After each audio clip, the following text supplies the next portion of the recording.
యాత్ర వైశిష్ట్యం ఏంటి అంటే పూర్వీకులందరూ కూడా ప్రతి క్షేత్రానికి కూడా పాదయాత్రలో వెళ్ళడం జరిగింది. పాదయాత్రలో వెళ్ళేటువంటి భక్తులందరూ కూడా భగవన్నామస్మరణ చేసుకుంటూ ఈ పాదయాత్ర చేయడం వల్ల అన్యక్షేత్రే కృతం పాపం పుణ్యక్షేత్రే వినశ్యతి. అంటే మనము తెలిసి తెలియకుండా చేసినటువంటి పాపాలు మన పరిహారం అంతా కూడా అయిపోయి మన పుణ్యక్షేత్రంలో చేసినటువంటి పుణ్యం ఏదైతే ఉందో అది అక్షయ ఫలితాన్నంతా కూడా ప్రసాదింపజేస్తుందనేటువంటి ఉద్దేశం చేత ధర్మవాహిని పాలమూరు వారి ఆధ్వర్యంలో గతంలో 2019లో కూడా ఈ యొక్క పాదయాత్ర కార్యక్రమాన్ని నిర్వహించడం జరిగింది. ఈరోజు ప్రముఖ హిందూ సంస్థలన్నింటినీ కూడా మనం సమన్వయం చేసుకుంటూ హిందూ సోదరులందరినీ కూడా ఏకదాటిపై నడిపించడానికి మన ధర్మ పరిరక్షణ కొరకై ఈ యొక్క పాదయాత్ర కార్యక్రమం చేయడం అనేటువంటిది కూడా మనం ఆలోచించడం జరిగింది. ఆ ఆలోచనతోనే ఈ యొక్క పాదయాత్ర అనేటువంటి కార్యక్రమాన్ని మనం ప్రారంభం చేయడింది. అలాగే గోవింద అంటే చాలు మన కష్టాలన్నీ కూడా పరిహారం అయిపోతాయి. మన పాలమూరు తిరుపతిగా ప్రసిద్ధిగాంచినటువంటి మన్నెంకొండ వెంకటేశ్వర స్వామి వేం అంటే కష్టములు, కడ్డ అంటే పరిహారం చేసేటువంటి వారు వెంకటేశ్వర స్వామి. కాబట్టి అలాంటి కలియుగ ప్రత్యక్ష దైవమైనటువంటి శ్రీనివాసుని యొక్క దర్శనంతో మన సమస్త పాపములన్నీ కూడా తొలగిపోయి మన సనాతన ధర్మం అంతా కూడా పరిరక్షణ జరగాలనేటువంటి ఉద్దేశంతో ఈ యొక్క పాదయాత్ర కార్యక్రమం ప్రారంభం చేయడం జరిగింది. కాబట్టి ధర్మవాహిని పరిషత్ పాలమూరు జోషి సంతోషాచార్య. ఓం నమో వెంకటేశాయ. ఈ పాదయాత్ర హిందూ వాహిని పాలమూరు వారి ఆధ్వర్యం ధర్మవాహిని సమక్షం లోపల ఇది రెండవసారి. గతంలో పోయిన సంవత్సరం మళ్ళీ జరగడం జరిగింది. మళ్ళీ ఇది రెండవసారి. కలియుగ దైవమైనటువంటి వెంకటేశ్వర స్వామి తీరితే తీరితే తిరుపతి, తీరకపోతే మన్నెంకొండ అని చెప్పి ఒక నానుడు ఉంది. దాంట్లో భాగంగానే పదరాపోదం పద అని ఈ పాలమూరు భక్తజనులకి ఇలవేల్పోయినటువంటి ఆ వెంకటేశ్వర స్వామి దర్శనార్థమై పాదయాత్ర చేస్తూ ఆ స్వామిని దర్శించుకునే ఉద్దేశంతో ఈ హిందూ వాహిని ధర్మవాహిని సంస్థ వాళ్ళు ఈ కార్యక్రమం చేపట్టడం జరిగింది.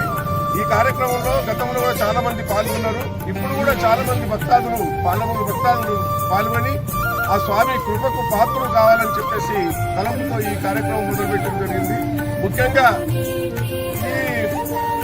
ఈ కార్యక్రమం ఏంటంటే హిందూ జాగృతం చేయడం, తర్వాత యువతలో ఒక చైతన్యం తీసుకురావాలనే ఉద్దేశంతో మెయిన్ కాన్సెప్ట్ తోటి ఈ కార్యక్రమం చేపట్టడం జరిగింది.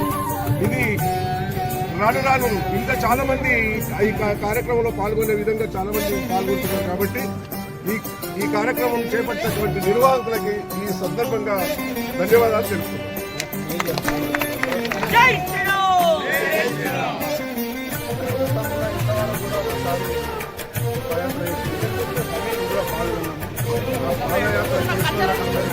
ధన్యవాదాలు. ఇది మన హిందూ సాంప్రదాయంగా గత సంవత్సరాల కింద కూడా మనం కూడా మా పెద్దలు కూడా ఎడ్ల బండితోన్నా కానీ నడుచుకుంటా కానీ చాలా మంది మన్నెకొండ వెళ్ళిపోయేవారు, దర్శనం చేసుకునేవారు. అదేవిధంగా ఇప్పుడు కూడా మనం కూడా అందరికీ ఇప్పుడు రాబోయే పబ్లిక్ అందరికి మన పయ్యాలకు అందరికీ కూడా ఇదే రకంగా పోవాలి, పాదయాత్ర చేయాలి. భక్తి అనేది ఎక్కువ ఉంటుంది, భక్తి అనేది ఎక్కువ అయితే ఉంటుంది.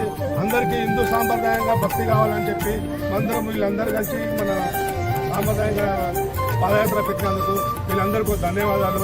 గతంలో జాతర మన్నెకొండ జాతర కానీ పురుమూరు జాతర కానీ ఎక్కడ వెళ్ళినప్పుడు ఎడ్ల పంటతో మన పెద్దలందరూ ఎడ్ల పంటతో ఎక్కువ వస్తుంది, పాదయాత్ర కూడా ఎక్కువ చేసినప్పుడు. అందుకే ఇప్పుడు వాళ్ళు ఎడ్ల పంట లేనందుకు పాదయాత్ర చేయాలని వీళ్ళందరికీ పెట్టినందుకు వీళ్ళందరికీ ధన్యవాదాలు.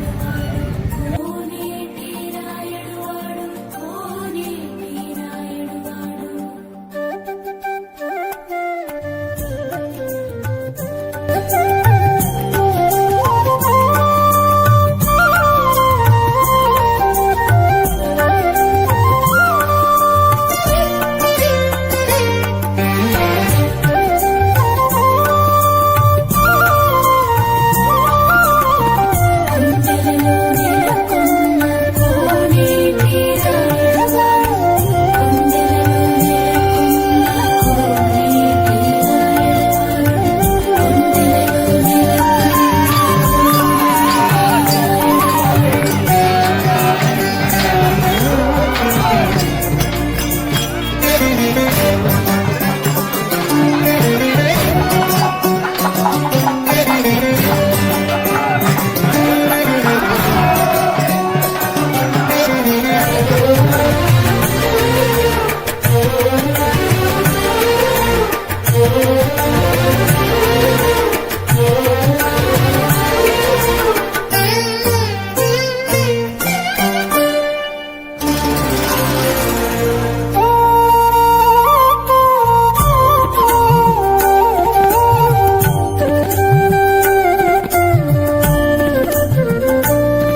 నీవేనా నీవేనా రఘురాము నీవేనా నీవేనా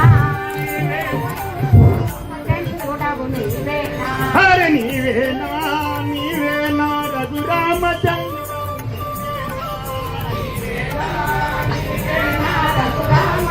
ఏడుకొండల